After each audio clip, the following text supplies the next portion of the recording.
Hello guys, today I am going to show how to connect a pen drive to your phone. You will need a phone that supports OTG, a USB OTG adapter and a pen drive. First of all, plug the OTG adapter into your phone.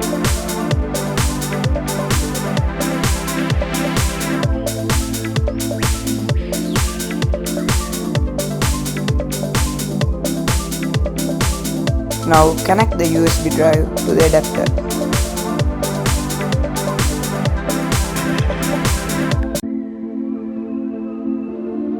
Wait for the phone to detect the drive. Open File Manager and click OTG.